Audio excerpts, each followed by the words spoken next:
Hello friends, myself Dr. Ashish Panchal, your biology need guru from Trisha Institute of Biology. बच्चों आज जो हम topic कर रहे हैं वो है कार्डियक साइकिल के बाद है ईसीजी इलेक्ट्रोकार्डियोग्राम। एक्चुअली बेटा हमने जो कार्डियक साइकिल में पढ़ा कि भाई हार्ट में ड्यूरिंग दी वन बीट, जब हार्ट एक बार बीट करता है बेटा कॉन्ट्रैक्शन और रिलैक्सेशन करता है, तब कौन कौन से इवेंट होते हैं। तो हमने बेटा उसमें देखा कि 3 इवेंट होते हैं। पहला है बेटा जॉइंट डायस्टॉल, यानी दोनों आर्टेरिया एंड वेंट्रिकल एक साथ रिलैक्स होंगे। फिर दूसरा फेज क्या है बेटा कॉन्ट्रैक्शन, जो आर्टेरियल कॉन्ट्रैक्शन था। फिर तीसरा फेज था बेटा वेंट्रिकुलर रिलैक्सेशन। पर एक्चुअली ये फेज हमने पढ़े, पर एग्जैक्टली अगर इसका ग्राफिकल रिप्रेजेंटेशन चाहिए आपको तो हमें क्या पढ़ना पड़ेगा, ईसीजी। आपने कई बार बेटा देखा होगा कि हॉस्पिटल में एक मॉनिटर जैसा होता है और उसके ऊपर कंटिन्यूअसली एक ग्रीन कलर का लाइन आता रहता है और साथ में आवाज़ भी आता है, बिप बिप बिप बिप। आपने मूवी में भी देखा होगा। तो एक बार ऐसा होता है मूवी में, कई बार बिप बिप बिप करके पीप स्टार्ट हो जाता है, मतलब वो लाइन स्ट्रेट हो जाती है। जब वो लाइन स्ट्रेट हो जाएगी उसका मतलब अब वो जो पेशेंट है उसका हार्ट काम नहीं कर रहा, वो मर गया है। ओके, देखो, you are probably familiar with this scene from a typical hospital television show. A patient is hooked up a monitoring machine that shows the voltage trace on the screen and make the sound pip pip pip और उसके बाद में pip as the patient goes into the cardiac arrest। मतलब बेटा जब उसका heart बंद हो जाता है, हार्ट काम करना बंद कर देता है, मीन्स उसमें इम्पल्सेस नहीं आते, तब आपको पी करके ऐसा साउंड आएगा, तब लाइन स्ट्रेट हो जाएगी। उसका मतलब है बेटा जब तक वो लाइन ऊपर नीचे होती है तब तक पर्सन जो है बेटा लाइव है, पर वो जब स्ट्रेट हो जाएगी तब वो जिंदा नहीं है। तो दिस टाइप ऑफ मशीन जो है उसको हम बोलते हैं electrocardiograph. It is use to obtain the electrocardiogram. अब यहां पर एक चीज आपको इंपॉर्टेंट जो है बेटा वो है, यहां पर लिखा हुआ है कार्डियोग्राफ। क्या लिखा है बेटा, कार्डियोग्राफ, और यहां पर क्या लिखा है, कार्डियोग्राम। एक्चुअली ये जो मशीन है बेटा जिसमें से ये जो ग्राफ निकलता है, ये जो ग्राफ निकलता है बेटा उसको हम बोलते हैं इलेक्ट्रोकार्डियोग्राम। और जो मशीन है, मशीन को हम क्या बोलेंगे बेटा, ग्राफ। और ये पेपर को हम क्या बोलेंगे, ये जो पेपर निकल रहा है उसको हम बोलेंगे ग्राम। ओके, यानी इलेक्ट्रोकार्डियोग्राम का मतलब है वो जो अंदर से बेटा वो चिट निकलती है, जो पेपर निकलता है जिसके ऊपर कार्डियक एक्टिविटी मेंशन होती है लाइन के थ्रू में, और जो मशीन है उसको हम ग्राफ बोलेंगे। तो ये चीज़ आपको याद रखनी है बेटा, उल्टा है, यहाँ पर ग्राफ जो है उसको हम ग्राम बोलेंगे और जो मशीन है उसको हम ग्राफ बोलेंगे। तो ये ईसीजी मेजर करने के लिए जो मशीन चाहिए वो क्या है बेटा, इलेक्ट्रोकार्डियोग्राफ। अब एग्जैक्टली इलेक्ट्रोकार्डियोग्राफ में क्या होता है, in ECG electrocardiogram is a graphical representation of the electrical activity of heart during the cardiac cycle।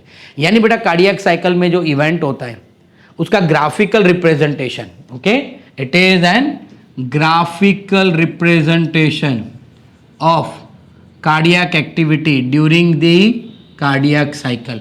यानी बेटा ड्यूरिंग द कार्डियक साइकिल हमने देखा बेटा जो इवेंट होते हैं उसका अगर हम ग्राफिकल रिप्रेजेंटेशन देखें बेटा तो उसको क्या बोलते हैं, electrocardiogram.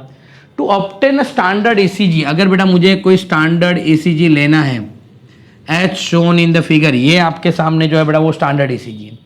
Patient is connected to the machine, patient को क्या करना है बेटा, मशीन के साथ कनेक्ट करना है। मशीन मतलब इलेक्ट्रोकार्डियोग्राम ग्राफ के साथ कनेक्ट करना है विथ 3 इलेक्ट्रिकल लीड। उसमें 3 इलेक्ट्रिकल लीड होते हैं जिसको हम बेटा इलेक्ट्रोड भी बोल सकते हैं, 1 of each wrist and to the left ankle. तो बेटा आपको यहां पर दिख रहे हैं कि यह है 1 नंबर का लीड, यह है 2nd नंबर का लीड और ये 3rd नंबर का। 1 जो है between the right arm to left arm के बीच में होता है। 2nd जो है बेटा वो राइट आर्म से लेके लेफ्ट लेग के बीच में होता है, और जो 3rd है बेटा वो लेफ्ट आर्म से लेके लेफ्ट लेग के बीच में होता है। तो ये तीनों आपको लीड लगा देने। अभी बेटा जो मॉडर्न ईसीजी आया है उसमें ये इसको बोलते हैं बेटा बायपोलर लिम्ब लीड, इसको क्या बोलते हैं? Bipolar limb lead, bipolar limb lead बेटा बोलते हैं। क्यों बायपोलर लिम्ब लीड बोलते हैं? क्योंकि इसमें बायपोलर यानी दो जगह पर बेटा उसको अटैच करते हैं। नाउ दूसरे बेटा 6 और लीड होते हैं जिसको यूनिपोलर लीड बोलते हैं, और जो यूनिपोलर लीड है बेटा वो कहाँ पर होते हैं? तो वो यहाँ पर बेटा ब्लैक कलर से मैं बना रहा हूँ, जो हार्ट होता है उसके पास से ऐसे लगाते हैं 6, यहाँ से लेके 1 2 3 4 5 एंड 6 रिब्स के काउंट पे लगाते हैं, कौन सी रिब्स में कौन सा होना चाहिए, वैसे वो बेटा 6 लगाते हैं। तो ये यूनिपोलर लीड है, ये बायपोलर लीड है, इसको लगा देना है। That continuously monitor the heart activity, फिर बेटा आपका हार्ट एक्टिविटी स्टार्ट हो जाएगा मॉनिटर होना। Machine was discovered by Einthoven, machine किसने बेटा डिस्कवर किया?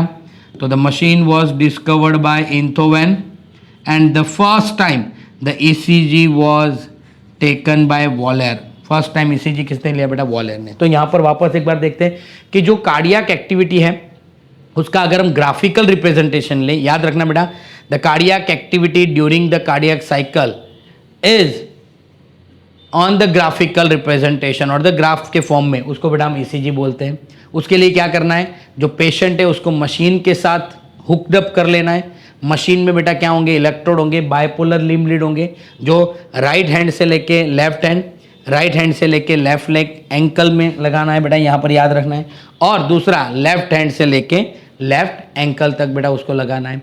वो हो जाने के बाद आपको और 6 यूनिपोलर लीड होते हैं जिसको आप हार्ट के आसपास लगाना है। फिर मशीन को स्टार्ट करना है तो हमें ईसीजी मिलेगा। फर्स्ट टाइम ये मशीन किसने डिस्कवर किया? इंथोवेन ने, और फर्स्ट जो ईसीपी लिया वो किसने लिया बेटा? वॉलेर ने। अब एग्जैक्टली ईसीजी में होगा क्या और कौन कौन से वेव मिलेंगे? तो नाउ बेटा P wave represent the electrical excitation और द डीपोलराइजेशन ऑफ द आर्टरिया। अब यहां पर मैं आपको बताऊं तो ये पी वेव है, this is the P wave. फिर ये है बेटा क्यू आर एस कॉम्प्लेक्स, और ये जो है बेटा वो है टी वेव। तो एक्चुअली जो ईसीजी है बेटा उसमें P Q R S and T wave आता है। ओके, कई बार बेटा मुझे 1-2 बच्चों ने क्वेश्चन भी किया था, सर इसको P Q R S T क्यों ही रखा, ABCD नाम क्यों नहीं दिया? पर ज़्यादातर बेटा जहाँ पर अगर 5 चीज़ें आपको एक्सप्लेन करनी है तो आपको PQRST लेना पड़ता है, और अगर आपको 4 चीज़ें एक्सप्लेन करनी है तो वहाँ पर हम ABCD ले सकते हैं। ओके, इसीलिए इसको PQRST दिया है, ऐसा दूसरा कोई इसका इंडिकेशन है नहीं कि PQRST उसको क्यों लेबल किया। जो P वेव है बेटा, P वेव कब होगा? तो P वेव होगा जब ऐसे नोड, हमने already conduction of heart impulses पढ़ा बेटा, उसमें क्या था? ऐसे नोड था, तो यहां पर मैंने ये लेबल किया है ऐसे नोड।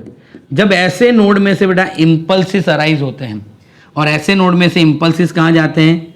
वो जाते हैं लेफ्ट एट्रियम में, और दूसरा बेटा AV नोड में जाते हैं, तो ये है AV नोड। तो जब ऐसे नोड में से इम्पल्सिस अराइज होंगे तब both the atria get contracted, get depolarise, आप डीपोलराइज भी लिख सकते हो। तब हमें ग्राफ में बेटा पी वेव मिलेगा। ग्राफ में क्या मिलेगा? P wave. इसका बेटा इंटेंसिटी और इसका ड्यूरेशन फिक्स होना चाहिए। अगर ये पी वेव थोड़ा बड़ा हो गया, अगर पी वेव सोचो यहां से यहां तक चला गया तो भी बेटा हार्ट में कोई प्रॉब्लम है। अगर ये जो ड्यूरेशन है वो भी अगर उसका बढ़ गया तो भी हार्ट में प्रॉब्लम है। ड्यूरेशन कम हो गया तो भी हार्ट में प्रॉब्लम है। मतलब जब बेटा पी वेव में प्रॉब्लम आता है तो दैट इंडिकेट के हार्ट में आर्टेरियल कॉन्ट्रैक्शन में कोई प्रॉब्लम हुआ।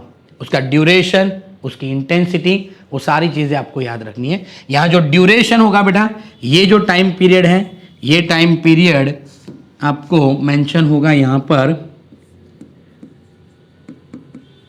मिली सेकेंड में बेटा, ये टाइम होता है। ओके, और ये जो होता है बेटा वो मिली वोल्ट में होता है, क्योंकि जो भी वेव मिलते हैं उसका फिक्स एक वोल्टेज होता है। यहां पर लिखा हुआ है बेटा, वो वोल्टेज मेजर करते हैं। हम क्या करते हैं बेटा?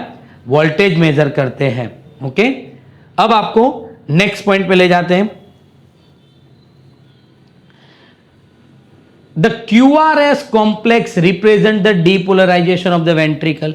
अब क्या होगा बेटा, जो इंपल्सिस है, ब्लू लाइन से मैं आपको बता रहा हूं, इंपल्सिस अब AV नोड में से जाएगा, यहां पर ये हो गया हमारा AV बंडल। कहां जाएगा बेटा, AV बंडल में।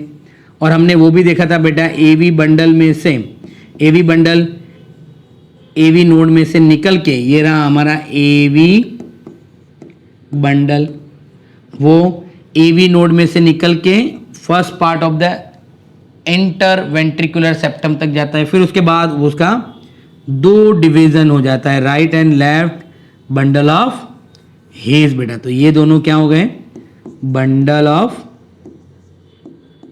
हेज में इंपल्सिस जाएंगे बेटा।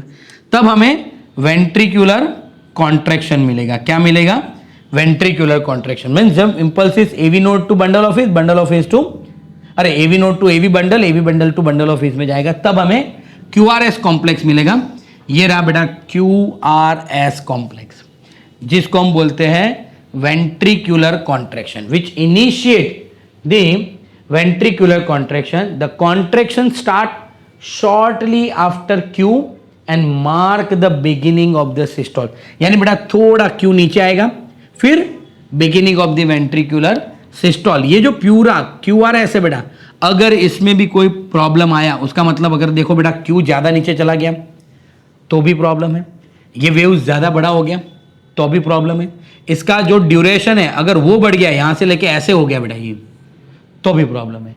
यानी ये तीनों चीजें ओके, यानी वो वेव्स जो है बेटा, उसका इंटेंसिटी, उसका वोल्टेज, उसका ड्यूरेशन, वो सारी चीजें इंपॉर्टेंट हैं। अब देखो हमने बेटा वो भी पढ़ा था कि P वेव कब होता है, 0.1 सेकंड के लिए, फिर QRS 0.3 सेकंड के लिए होता है। ओके, यानी ये जो वेव है 0.1 सेकंड के लिए होगा, ये यहां से लेके यहां तक 0.3 सेकंड होगी। तो वो भी हमें नोटिस करना है कि भाई हमने वो देखा था आर्टेरियल कॉन्ट्रैक्शन 0.1 सेकंड के लिए होता है, तो P वेव 0.1 सेकंड के लिए मिलेगा। QRS कॉम्प्लेक्स जो है बेटा वो वेंट्रिकुलर सिस्टोल है, तो वो 0.3 सेकंड के लिए होता है, तो वो 0.3 सेकंड का ही ड्यूरेशन होना चाहिए, उससे ज़्यादा ड्यूरेशन नहीं होना चाहिए। फिर लास्ट में the T wave represent, T wave में क्या होगा बेटा, यहां से अब इंपल्सिस जाएंगे परकिंजे फाइबर में, यानी वॉल ऑफ हार्ट में। तो ये है बेटा हमारे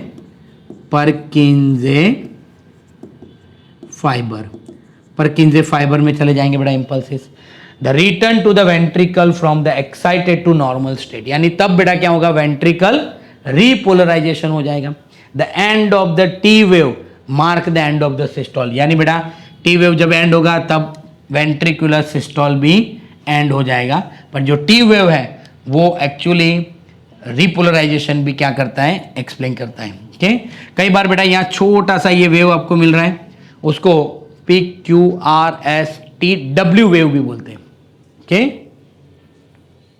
पर वो कई बार होता है, वो एक्चुअली आर्टेरियल रिलैक्सेशन बताता है, पर वो बहुत ही स्मॉल होता है, इसका इंटेंसिटी भी बहुत ही कम होता है, तो हम उसको ECG में ज़्यादातर नहीं लेते। पर कार्डियोलॉजिस्ट जो होते हैं वो अगर हार्ट में कोई प्रॉब्लम है तो वो जो लास्ट में जो छोटा सा वेव मिलता है उसका भी बेटा बहुत बड़ा इंपॉर्टेंट है। तो यहाँ पर ये सारी चीज़ें आपको याद रखनी है। मैं थोड़ा बता दूँ कि अगर P वेव है, QRS कॉम्प्लेक्स बोलते हैं, T वेव बोलते हैं। फिर और भी टर्म है बेटा जिसमें हम बोल सकते हैं PR इंटरवल। क्या बोलते हैं, PR इंटरवल। PR इंटरवल का मतलब है बेटा P और R, आर्टेरियल डीपोलराइजेशन से लेके वेंट्रिकुलर डीपोलराइजेशन का ड्यूरेशन। फिर बेटा हम ST सेगमेंट भी बोलते हैं। क्या बोलते हैं, ST सेगमेंट बोलते हैं, ST सेगमेंट। ओके, फिर QT इंटरवल बोलते हैं। क्या बोलते हैं, QT इंटरवल। तो ये बेटा और टर्म है, अगर आप MCQ सॉल्व कर रहे हो सारे टर्म आते हैं तो आपको और कुछ नहीं करना है, आपको सिर्फ यहां से P और R देखना है। तो ये दोनों क्या है, ये आर्टेरियल डीपोलराइजेशन, ये वेंट्रिकुलर डीपोलराइजेशन के बीच का पीरियड। QT इंटरवल, उसका मतलब वेंट्रिकुलर डीपोलराइजेशन स्टार्ट होने से लेके वेंट्रिकुलर डीपोलराइजेशन एंड होने तक, सिस्टोल एंड होने तक का पीरियड, यानी QT इंटरवल। तो ये सारी चीजें बेटा आपको याद रखनी है। क्लियर? तो ये हो गया बेटा हमारा ईसीजी। अगर बेटा आपको हमारे ये वीडियो पसंद आ रहे हैं तो प्लीज़ हमारे चैनल को लाइक कीजिए, सब्सक्राइब कीजिए और बेल आइकन को प्रेस करना मत भूलिए। Thank you, have a good day.